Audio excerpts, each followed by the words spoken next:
마가복음 6장 30절에서 33절. 사도들이 예수께 모여 자기들이 행한 것과 가르친 것을 낱낱이 고하니 이르시되 너희는 따로 한적한 곳에 가서 잠깐 쉬어라 하시니 이는 오고 가는 사람이 많아 음식 먹을 겨를도 없음이라. 이에 배를 타고 따로 한적한 곳에 갈새 그들이 가는 것을 보고 많은 사람이 그들인 줄 안지라. 모든 고을로부터 도보로 그곳에 달려와 그들보다 먼저 갔더라. 그럼 오늘 심표도 음악의 일부입니다. 이런 제목으로 잠깐 말씀을 나누도록 하겠습니다. 여러분, 우리가 음악이 연주가 쭉 되는데요, 악기나 합창이나 귀한 이 음악이 연주되는데 이게 어디까지 왔나, 잠시 또 쉬었다가 다음으로 연결되기도 하고 그러잖아요. 우리 신앙생활도 하나의 어떤 면에서는 음악이라고 말할 수 있을까요? 하나님의 선율에 의해서, 아니면 하나님께 손에 들린 악기처럼 우리가 연주되어지는 그런 인생 신앙생활이 지금 계속되고 있는데요, 여러분 지금 어느 단계에 열심히 달리고 막 열창을 하고 그냥 힘있게 부르고 하는 이런 어떤 적극적인 모습으로 우리가 지금 신앙생활을 하고 있나요? 어느 정도 어떤 단계에 와 있는지, 우리 신앙생활도 단계가 좀 있는 것 같아요. 그런 면에서 오늘 본문에 아주 보석같이 숨어있는 단어 하나가 있는데, 그 6장 30절에 있는 단어입니다. 6장 30절에 사도들이 그랬습니다. 그럼 사도들이라는 이 말은 보내심을 받은 자, 전권대사, 사절단 뭐 이런 뜻이 있습니다. 보내어진 자라는 뜻입니다. 누군가에 의해서 보내진 자. 그런데 이 마가복음을 쓴 이 저자가 1장부터 6장까지 쭉 오면서 한 번도 이 단어를 쓰지 않았습니다. 그리고 이 단어 쓴 이후에도 한 번도 이 사도들이라는 말을 쓰지 않았습니다. 마가복음에 유일하게 여기 처음이자 마지막으로 사도들이 이렇게 얘기를 한 거죠. 흔히 제자들, 예수님의 제자들 이런 말을 많이 썼거든요. 자, 6장 그 앞에 가서 보시면 제자들이라는 단어들이 연거푸 막 나오고 있죠. 앞에 보시면요, 6장 7절부터 13절의 그 내용에 보면 12제자를 부르사, 제자를 불렀죠. 그리고 둘씩 보내시며 그랬습니다. 여러분, 예수께서 제자를 부르실 때 12제자를 불렀어요. 부르셨죠. 부르시고 난 다음 뭐 했겠습니까? 함께 계셨죠. 함께 계시면서 먹고 마시고 또 말씀을 가르치고 사람들에게 병도 고치고 하는 그런 일들을 수행하고 따라다니면서 뭐 클래스룸에서 어떤 코스웍을 맞춰서 제자 훈련이 끝나는 게 아니라 일상의 삶 가운데서 웃고 울고 피곤하고 지치고 또 말씀을 가르치고 반대도 받고 배척도 당하고 뭐 이런 일련의 모든 삶, 희노애락을 같이 하는 삶 속에서 자연스러운 제자 훈련이 일어나지 않겠습니까? 예수님께서 함께 하셨죠. 근데 이제 더 어려운 일이 있어도 예수님이 함께 하시면 그나마 좀 덜한데요, 예수님이 떠나시면, 예수님이 함께하지 아니하시고 우리를 보내시면, 우리끼리만 보내시면 새로운 차원과 새로운 단계로 바뀌는 거 아니겠어요? 여러분이 부름받은 때가 있고요, 그리고 둘씩 파송되는 때가 있는 거예요. 이 단계가 있는 거예요. 그래서 보내시며 했으니까 보내시며 이제 보냄받은 자가 되는 거죠. 그래서 이 사건이 있은 이후에 마가가 부름받았던 자들을 보내셔가지고 둘씩 가서 복음을 전하고 귀신을 쫓아내고 병자를 고치고 하는 이런 보냄받은 자로서의 사역을 하고 난 다음에 바로 6장 30절에서는 그들을 이름하여 사도들이라는 영광스러운 이름을 붙여주는 거예요. 보냄받은 자들, 처음이자 마지막으로 마가가 그들은 사도들이었다 이렇게 말씀하시는 거예요. 6장 30절 다시 보시면 사도들이, 야, 이게 보통 일이 아니잖아요. 여러분, 예수님도 사도셨습니다. 보냄받았다는 면에서는 믿는 도리의 사도이시며 히브리서에 나오죠. 하나님으로부터 보냄받은 자예요. 어떤 목적을 가지고 하나님이 의도하시는 대로 이 땅에 보내어진 자였기 때문에 예수님도 사도였다. 사도 바울이 자신을 향해서 사도가 아니라고 비난하고 사도권을 부인하는 자들을 향해서 나는 사도라고 계속해서 주장할 수 있었던 것은 권위주의적인 발상 때문에 그렇게 한 게 아니라 내가 보냄받은 자다. 내가 보냄받은 자다. 특별히 나를 택하시고 부르셨을 뿐 아니라 너희들에게 보내었다 하는 이 사명에 입각해서 자기가 사도라고 하는 것을 강하게 양보할 수 없는 호칭이었다, 이런 뜻이겠죠. 그래서 여러분, 우리도 이 양보할 수 없는 보냄받은 자라고 하는 이런 의식을 가지고 사느냐, 우리 신앙생활의 단계가 부름받은 자로서 만족하느냐, 12를 부르듯이 막 부름받아서 이곳에 와 있는 자들인가, 아니면 목적을 가지고 어떤 특정한 지역에 사람을 둘씩 짝지어주면서 이러한 목적과 의도를 가지고 보내는 자의 뜻 가운데서 보냄받은 이런 파송의 이런 기쁨을 누린 적이 있느냐. 이게 신앙생활의 큰 전환점이거든요. 저와 여러분 가운데는 마가복음 6장 30절에 이 변화의 시점이 있으셨습니까? 여러분 지금 부름받은 자로 무리 속에 속해 있습니까? 아니면 특별히 보냄받은 자로서 사명을 가지고 이 땅에서 살고 계십니까? 어떤 집에 가는데요, 똑같은 집입니다. 근데 그 집에 똑같은 내가 가는 거예요. 그런데 그 집에서 나를 초대해서 부름받아서 가는 건가, 손님으로 부름받아 가는 건가, 아니면 내가 어떤 사람에 의해서 그 집에 가서 이런 일을 도와주라고 보냄받아서 가는 건가. 같은 집에 같은 사람이 가는데 생각이 완전히, 개념이 완전히 다를 수가 있어요. 옷차림도 다를 수가 있어요.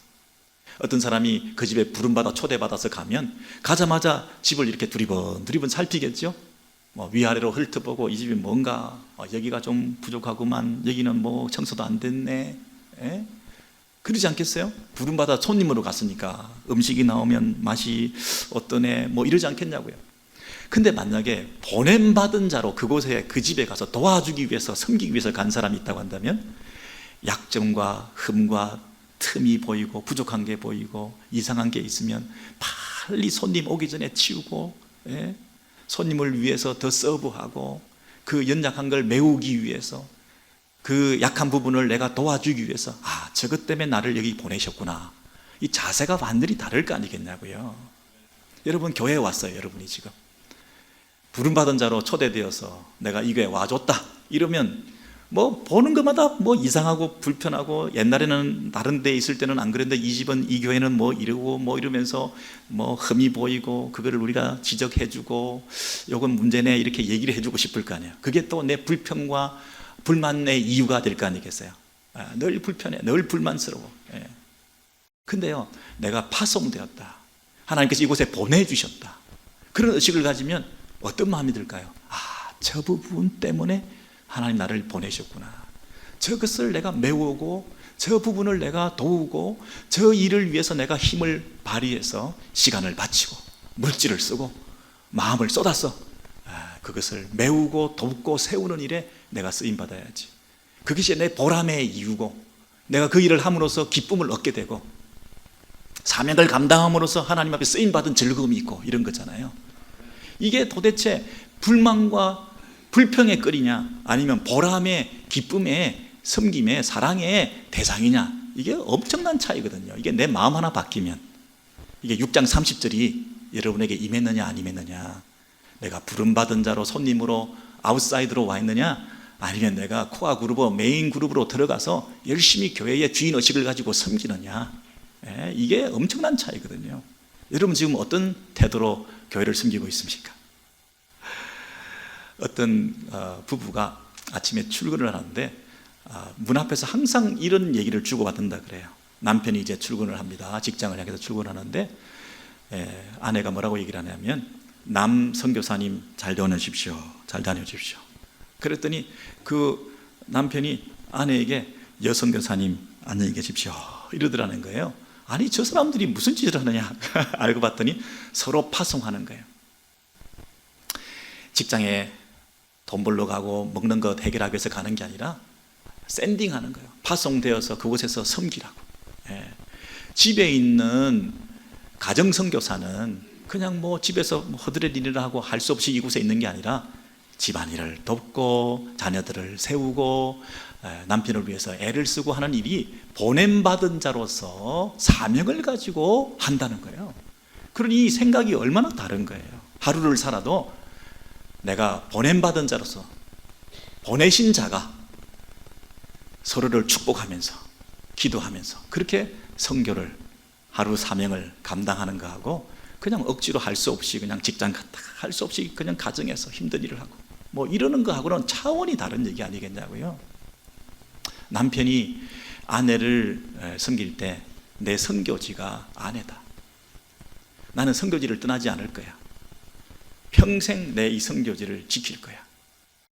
배우자가 서로 상대를 선교지라고 생각하고 섬기느냐, 아니면 뭐 내 대접받고 이 집안에 내가 뭐 시집 와서 이 집안에 내가 장가 와가지고 나를 대접해라, 나를 불편하게 하지 마라, 나를 도와라, 내가 대접받아야 된다, 상대방으로 하여금 계속해서 요구만 하고 있는 사람하고, 내가 파송받고 보냄받아서 당신을 위해서 섬기러 왔다는 사람하고 이게 차원이 다른 모습이 아니겠어요? 어떻게 살아가고 계셔요, 여러분? 여러분, 이런 면에서 신앙생활 할 때에 우리의 그 보냄받은 자로서의 사명을 우리가 좀 넉넉히 감당하는 저와 여러분 되었으면 좋겠습니다. 그 단계가 있는데요, 이제 보냄받은 자가 돌아와서 그 다음에 한 게 뭐냐면 예수께 모여, 이 말은 뭐냐면 보내신 자를 향해서 다시 돌아와서 보내신 자 앞에 모여서 보내신 분의 뜻대로 내가 했는지 안 했는지를 투명하게 다 얘기하는 보고의 시간이 있는 거예요. 자기들이 행한 것과 가르친 것을 낱낱이 구하여, 영어를 보시면 모든 것을 다 말씀하셨다, 말했다 이렇게 돼 있죠. 여러분, 낱낱이 다 말했다, 이 투명하게 얘기했다는 거거든요. 여러분, 기생충보다 더 지저분하고 불결하고 기생충보다 더 나쁜 게 뭔지 아세요? 대충이래요. 대충. 대충 투명하게 다 보고하지 않고 아주 스니키하게 복선을 깔고 마치 감추는 것도 있고 숨기는 것도 있고, 하나님 왕국을 세우는 일에 투명하게 주님 앞에 보고하는 게 아니라 내 왕국 따로 세우면서 자기의 쾌락과 즐거움을 은밀하게 추구하면서 자기의 아성을 쌓으면서 사역도 하고 목회도 하고 성도도 섬기고 교회도 생활도 하고 뭐 그럴 수도 있다는 거 아니겠어요? 제자들이 돌아와서 투명하게 예수님께 다 알았다. 이게 얼마나 귀한 일인지 몰라요. 북한에 지금 확진자가 몇 명 있나요? 공식적으로 0명. 북한에 코로나 바이러스 걸린 사람 아무도 없대. 근데 아무도 안 믿잖아요. 개인이나 국가나 투명하지 않으면 신뢰받지 못해요. 신뢰받지 못해요. 우리가 투명해야 돼. 우리가 다 알아야 돼. 여러분, 우리가 사역을 할 때 뭔가 감추고 있는 그런 어떤 모습으로는 동력할 수가 없어요. 여러분, 하루를 보내고 파송받아서 일하다가 이제 하루를 마치고 마감할 때 주님 앞에 엎드려서, 주님, 오늘 제가 파송받아서 하루를 살았는데 오늘 이렇게 살았습니다. 투명하게 다 얘기를 해야죠. 1년을 살았는데 자기의 삶을 돌이켜보시면서 내 안에 있는 것들을 다 낱낱이 고할 수 있는가. 이게 여러분, 신앙생활의 어떤 그 독특한, 우리에게 주어진 특별한 은혜라는 거예요. 우리 주님 앞에 모든 것을 말할 수 있는 그런 축복을 가졌다는 거예요. 근데 그 주님 앞에 모든 것을 말하지 않는 상태에 있다면 여러분의 신앙생활이 병들어 있다는 거예요. 낱낱이 고할 수 있는가. 그분이 아시는데 내가 불편하게 그분과의 관계가, 기도가 막히는 이런 상황 속에서 뭔가 하나님 앞에 다 내어놓지 못하는 부분들이 있다면 이것은 신앙생활에 굉장히 장애물이 되는 거죠. 우리가 여러분 세상으로도 부름받았습니다. 부름받은 자로 어떤 감격 속에 기쁨 속에 살 수 있습니다. 그러나 부름받은 사람들이 훈련받고 함께 주님과 동행하는 삶을 살다가 이제 주님을 떠나서 세상에 우리끼리 파송됩니다. 파송될 때 둘씩 파송되었습니다. 우리가 증인이니까, 혼자서는 증거가 안 되니까, 그래서 둘 이상씩 파송되는데 해필이면 왜 그 사람하고 파송됩니까? 내 혼자 가면 더 효과적으로 잘할 수 있을 것 같은데, 혼자 하면 빨리 할 수 있을 것 같은데, 둘이 하면 빨리는 못하더라도 멀리는 갈 수 있다. 함께하는 동력의 기쁨과 그 관계를 통해서 성장하게 되잖아요. 내가 하고 싶은 대로 다 못할 때 상대방을 배려할 수 있잖아요. 해필이면 그 사람하고 가지 않았으면 좋겠는 그 사람하고 왜 짝을 지어주실까? 그래서 여러분, 이 함께 동력하며 파송되어서 그리고 그 일을 통해서 우리가 힘을 내서 한 것 같은데 돌아와서 보니까 하나님이 다 하셨더라. 주님께서 함께 하지 않으셨는데 우리가 고아처럼 내버려져 있었던 것이 아니라 주님께서 도와주셔서 당신의 능력과 주의 예수 그리스도의 이름을 의지해서 나아갔더니 이런 열매가 있더라. 기뻐서 다 보고하는 이런 투명한 사역이 되는 거죠. 그 다음 여러분 보고까지 했습니다. 보고까지 하고 돌아와서 그 다음에 뭐 하느냐면 31절 이하에 보시면요, 그분이 우리에게 휴식을 주신다 그랬어요. 이르시되 너희는 따로 한적한 곳에 가서 잠깐 쉬어라, 이렇게 말씀하시는 거예요. 여러분 얼마만큼 쉬어야 되나요? 잠깐. 오래 쉬는 게 복인 줄 알았는데 잠깐 쉬는 거예요. 그리고 어디 가라고요? 한적한 곳에 그랬습니다. 뭐 도시에 넓은데 큰데 화려한 데 가서 즐기고 오는 게 휴가인 줄 알았는데요, 한적한 곳에 가라는 거예요. 휴가 장소를 정할 때 한적한 곳에 가라는 거예요. 휴가 기간을 정할 때 잠깐 쉬라는 거예요. 여러분 그런데요, 휴가에 누가 동행해야 되느냐 하면 어디 돼 있어요? 영어를 보시면요, Come with me, 나와 함께 오라 그랬어요. 우리는 한적한 곳에 가서 하는 게 한적한 그 장소에 가기만 하면 되는 줄 알았는데 알고 봤더니 주님과 함께 하는 거예요. 한적한 곳에 가는 게 먼저가 아니라 주님과 함께 오는 게 먼저예요. 주님께로 가는 게 먼저예요. 주님께로 먼저 가서, 그리고 한적한 곳이라는 것은 사람들이 없는 곳인데 왜 사람들이 없는 곳을 가야 되나요? 지금 이는 오고 가는 사람이 많아 음식 먹을 겨를도 없기 때문이다 그랬어요. 여러분 오고 가는 사람이 트래픽이 굉장히 많아졌어요.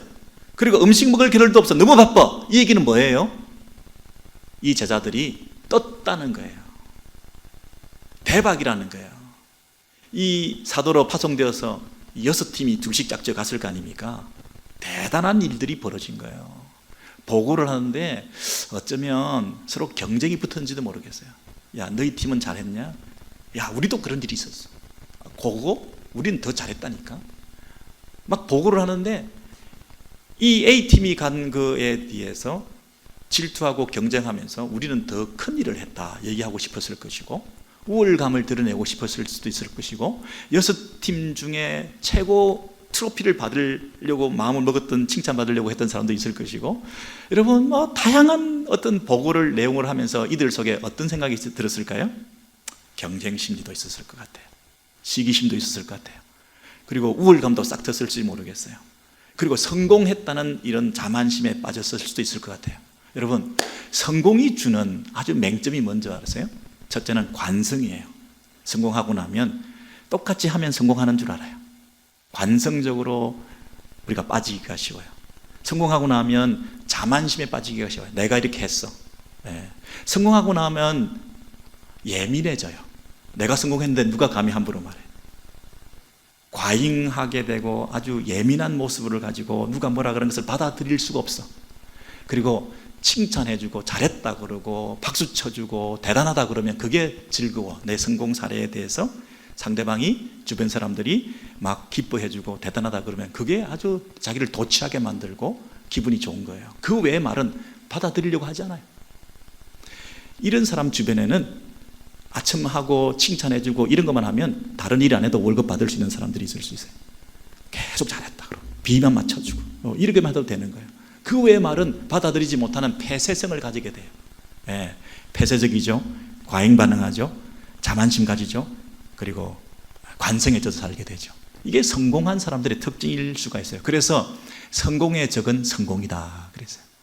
성공의 가장 큰 적은 성공이다. 성공했기 때문에 그 성공에 취해서 또 다른 성공으로 나아가지 못하는 게 뭐예요? 이 가장 큰 맹점 아니겠어요? 사역도 마찬가지예요. 사람들이 막 지금 찾아왔어요. 제자들이 야, 오랜만에 우리 사역의 열매가 이렇게 풍성하게 맺혔으니 이 인기 이거 어떻게 하면 좋아? 이 변함없는 이 인기, 야, 지금부터 이 명예가 대단하게 내가 올라가는 것을 내가 자랑 삼을 수 있고 가문의 영광이 될 수 있고 사진 찍어놔야 되고 이거 뭐 SNS에 올려야 되고 막 너무 바쁜 거예요. 사람들이 막 너무 많이 오는데 음식을 안 먹어도 즐겁고 배부른 거예요. 이런 상태에 예수께서 뭐라고 했습니까? 한적한 곳에 가서 나와 함께 가서 잠깐 쉬자. 이 얘기는 장소적인 면에서 한적한 곳을 찾아가라는 게 아니야.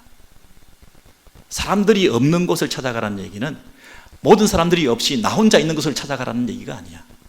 나 혼자 있는 그곳에서 주님을 만나라는 거죠. 나와 함께 독대하고 나와 함께 있는 시간을 가지자. 한적한 곳은 예수께서 가시던 한적한 장소잖아요.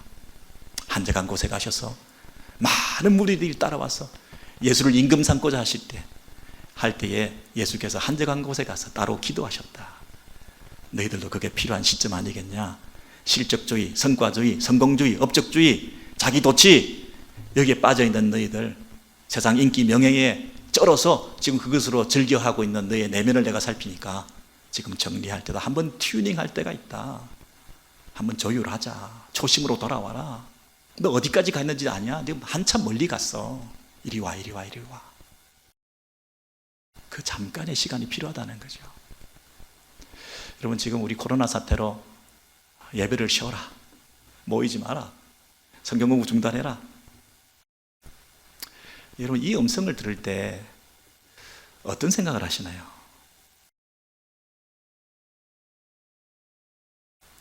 쉼표. 어떤 오페라 가수가 실력이 너무 좋아요. 초견이 너무 좋아. 그래서 악보를 탁 받아들가지고 노래를 불렀는데 노래를 한참 열창하다가 중간에 쓰러졌대죠. 왜 그랬대죠? 악보에 쉼표를 누가 안 그려놓은 거야. 쉼표를 안 그려놨어. 그래서 막 쉼표가 없으니까 계속 부르다가 숨 막혀가지고 그냥 쓰러졌다는 거 아니겠어요? 쉼표도 음악의 일부분이다. 아니, 쉼표 때문에 음악이 더 아름답다. 여러분, 인생 가운데 여러분의 쉼표를 누가 찍어주신 거예요. 지금 너무 잘못 가는 길에 있었을 수도 있는 거예요. 누가 음악을 좀 아는 사람들이 악보를 보면서 여기는 쉼표를 하나 그려야 되겠네. 빠졌네. 그게 얼마나 고마워요. 쉼표가 우리는 잘 몰랐는데, 이 음악을 잘 모르니까 이 악보대로 불러야 되는 줄 알고 계속 노력했는데, 여기는 빠진 거예요 하고 진짜 전문가가 와서 쉼표를 하나 그려 넣어주면 얼마나 부드러워요. 음악이 얼마나 감사해요. 참 전문가이시고 우리 인생의 주인이신 우리 하나님께서 우리 인생에 찾아오셔서 이 기독교회 역사 가운데 찾아오셔서 쉼표 한번 찍어주시는 것은 배려죠. 감사죠. 축복이죠. 은혜죠. 우리에게 주신 특별한 기회죠. 잠깐 쉬어라. 우리가 잘못 가고 있지 않았나요? 우리가 마스크를 해보니까 그동안 너무 많이 떠들었어. 그걸 알겠어. 마스크를 해보니까 그동안 침묵한 적이 내가 없었던 거야. 너무 많은 말을 한 거야. 입을 닫고 보니까 이게 너무 절실히 필요했는데 억지로라도 마스크를 하니까 침묵의 소중함을 알겠어. 우리가 평소에 침묵을 배우지 않으면 침몰해가지고 침묵을 배운다잖아요. 평소에 쉼을 모르면 억지로 쉬어서라도 그 쉼에 주님과의 그 튜닝의 관계와 시간을 억지로 가지게라도 만들어 주신다는 거잖아요. 그게 열창하다가 쓰러지지 않는 방법이잖아요. 사랑하고 배려하셔서 우리에게 허락하신 기회 아니겠어요? 예수께서 제자들이 큰 일을 했어요. 대단한 일을 했어요. 사람들을 모으게 됐어요.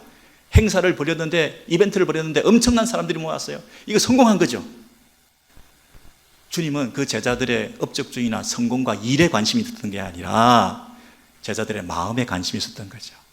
주님과의 거리에 더 관심이 있었던 거죠.